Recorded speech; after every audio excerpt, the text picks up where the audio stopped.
ازيكم عاملين ايه؟ يا رب تكونوا بخير. النهارده هنعمل مع بعض كشري، طريقه حلوه قوي، بيتي فعلا. انا مش هقولكم ان هو زي محلات، لا ده كشري بيتي تحفه. يلا بينا نشوف هيتعمل ازاي. وقبل ما نبتدي متنسوش تعملوا سبسكرايب، اشتراك في القناه، وتفعلوا الجرس عشان يوصلكوا كل فيديو جديد، وتدوسوا لايك لو الفيديو عجبكم. يلا بينا نبتدي ونشوف هنعمله ازاي. ازيكم عاملين ايه؟ النهارده هنعمل مع بعض كشري. انا عندي هنا هبدا اسلق العدس، وهحط له معلقه كمون وهو بيتسلق.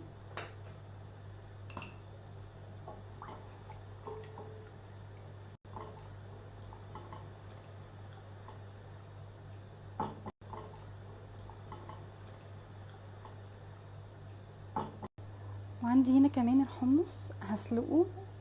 انا نقعين امبارح بالليل، هسلقه من غير اي حاجه الاول، مجرد ما يغلي بعد كده هحط له بصلايه ومعلقه صلصه، او ممكن طماطمايه تحط سليمه زي ما هي، وبس كده.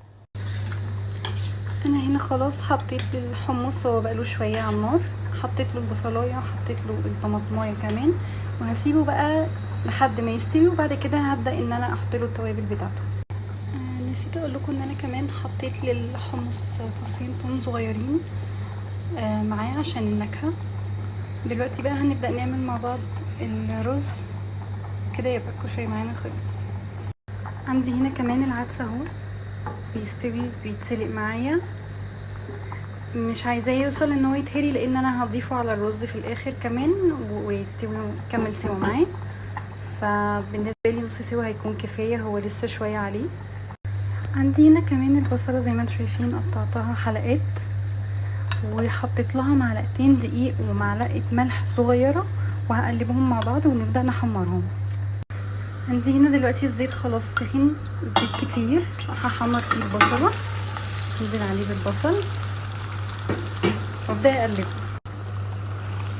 عندي هنا خلاص حطيت البصل، هبدا احمره وهفضل اقلب فيه لحد ما يتحمر.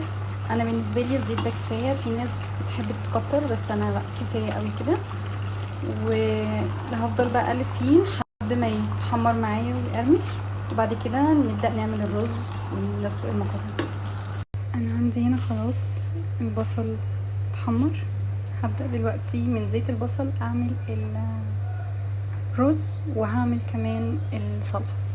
انا هنا دلوقتي للصلصه حطيت معلقتين من زيت البصل اللي انا حمرته، وبعد كده نزلت عليه بفصين لتلات فصوص ثوم، بعد كده حطيت له ملح وفلفل وحبهان ورق لورا وكمون طبعا. ودلوقتي حطيت لهم الصلصه وهسيبهم بقى لحد ما الصلصه تفك وتتسبك معايا. الصلصه بتاعتي هنا خلاص جهزت. نسيت اقول لكم ان انا كمان ضفت من ضمن التوابل كانت كزبره، نسيت اقولها خالص معلش. وبس كده خلاص الصلصه بتاعتي جهزت وخلصت. عندي هنا الناحيه التانية انا بسلق مكرونه سباكيتي. انا كان عندي اوريدي اصلا مكرونه خواتم، او اللي هي المدوره الصغيره دي مسلوقه، فانا هزود عليها المكرونه السباكيتي. دلوقتي هنعمل الرز. حطيت من الزيت اللي حمرت فيه البصل، وهنزل بالرز.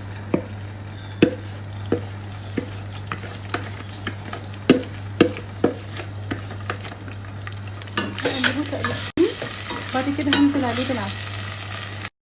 دلوقتي انا حطيت العدس على الرز خلاص، هضيف معلقه من الملح واقلبهم، وبعد كده اضيف الميه واسيبه يستوي على نار هاديه. انا هنا خلاص ضفت الميه للرز وهسيبه لحد ما يغلي ويتشرب، بعد كده هوطي النار عليه خالص واسيبه يستوي براحته.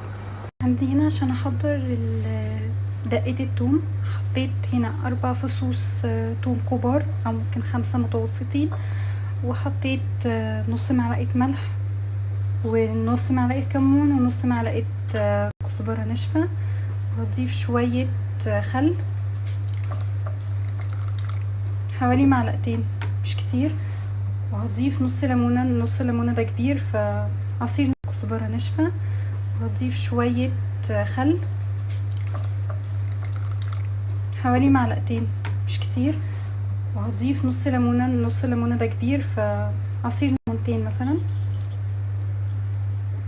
دلوقتي انا هضيف للدقه بتاعتي ميه من ميه الحمص وممكن ميه عاديه لو انتوا حابين. احنا بنحطها كده حوالي كبشتين، نقلبها كويس وبس كده، الدقه بتاعتنا خلصت. وده كان الشكل النهائي للطبق بتاعنا. يا رب تكون الوصفة عجبتكم، هنستنى رأيكم. متنسوش تعملوا سبسكرايب في القناة ولايك للفيديو لو عجبكم.